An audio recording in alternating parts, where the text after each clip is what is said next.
age of social media.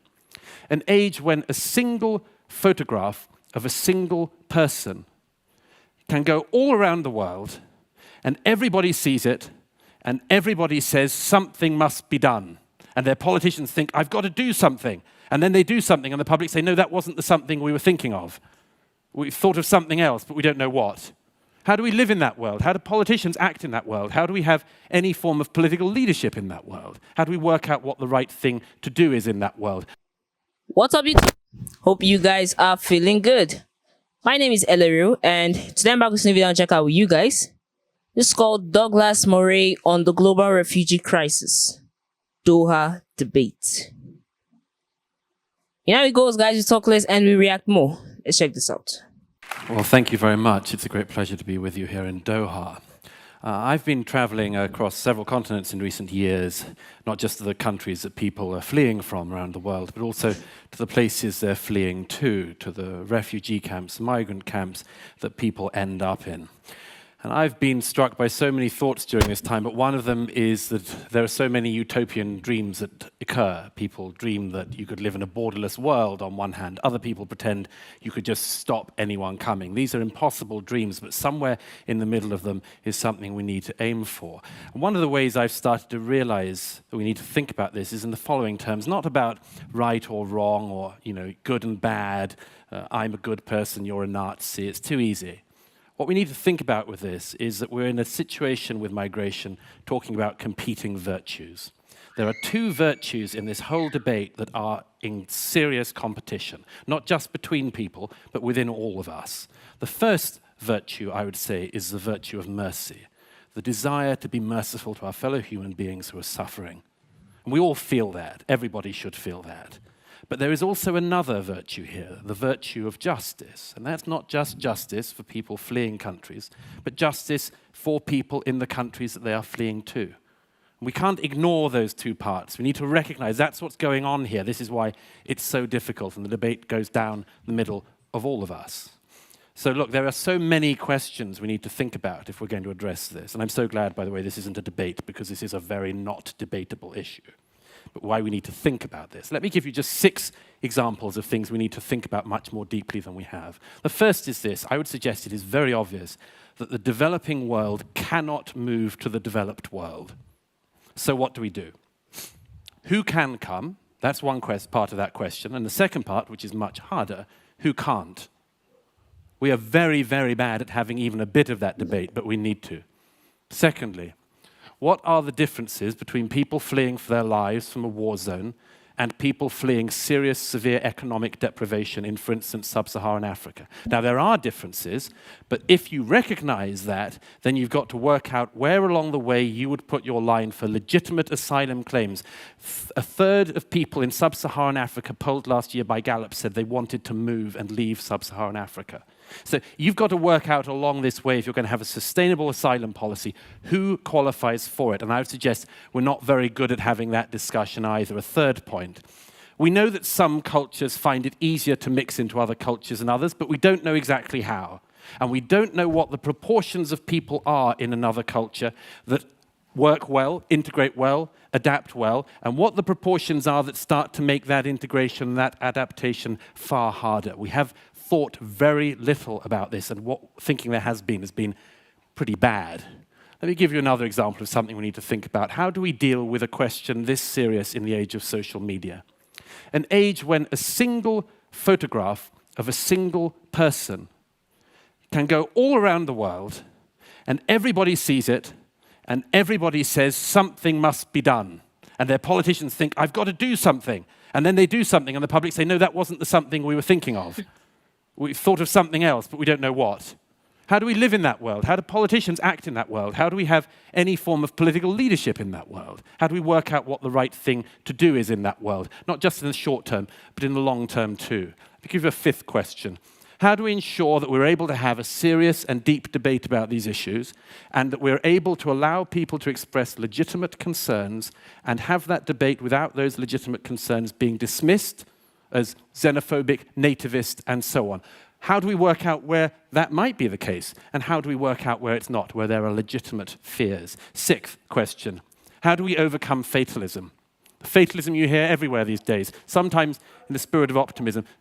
This is the world as it is now. People move. This is globalization. Get used to it. Suck it up. Don't complain. How do we get used to that? How do we deal with that? Now, I've got, rather unsurprisingly, fewer answers than I've got questions.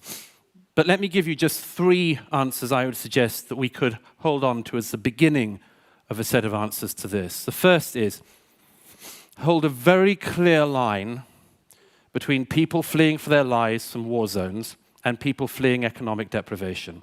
Find and hold to a very clear line on it. If you do not, I predict with absolute certainty that you will continue to erode public sympathy with people who need the sympathy the most, because these things will be rubbed together and elided.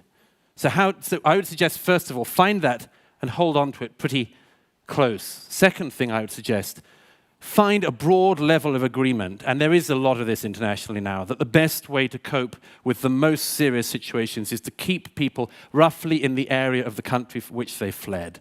It's much easier to look after them there. It's much easier to get international aid there. My own country, Great Britain, is, I think, the second largest donor of international aid within the regions of Syria. That should, I think, be one of the models for this, that we make sure that people, we don't have this idea that some people have that you disperse X percentage there and X percentage there and put these people there. Thirdly, I would say make sure you increase economic productivity in refugee camps. Make sure people have a hope and a purpose and a work life when they're outside of their country. Look, I'm concluding with this because otherwise the music will get so loud you won't hear me. There are no simple answers to this because there are no simple questions in this. This whole business does not give itself to sound bites, but it does need a much deeper debate than most of us have been willing to have so far. Thank you. All right.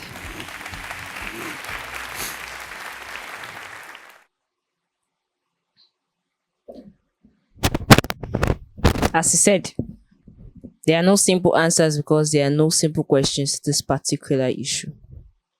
This whole concept of refugees, immigration, I mean, it's just mind-blowing. This particular, what I call it, problem is what most developed countries face. The massive influx of people from third world countries or developing countries, if I'm to put it that way. Douglas rightly stated that there are 2 types of immigrants. Now, people who are running from extreme economic deprivation and people who are running for their lives. Now, he said the solution to that one is to find the line that connects these 2 and hold on to it. If not, you'll be admitting people based on sympathy. And these 2 causes actually arouse sympathy in a human being. Just as I said, you should be able to feel sorry for your fellow human being if they're passing through a tough time. That's the truth. And basically, he said these things put in place. Living in a world where a single photograph of someone is shared and then the politicians are like, I have to do something. And then they do what they feel like they want to do. And then the public says, no, this is not what we had in mind for you to do. How then do you rule that kind of society where what you want may not be what Mr. B wants? It's to come together, talk and reach a common understanding. Now, another solution he proffered was that country that they are fleeing from. Go there, find out why they are running, try your possible best to combat the issue in that country. Because if you keep admitting them, that's the truth, they're going to keep coming. And whatever the problem is there, sooner or later, it's going to run along with them. That's the truth. Be it terrorism, be it economic deprivation, it's going to run along with them. So if you feel that much concerned, go there and combat it.